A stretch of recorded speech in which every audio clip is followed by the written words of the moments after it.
Hello, in this video I'm going to show you how you can adjust touch gestures of your Huawei FreeLace Pro. First of all, we have to be connected with the Huawei AI Live application.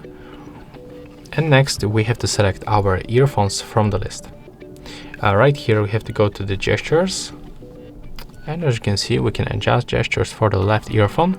So click to the noise control.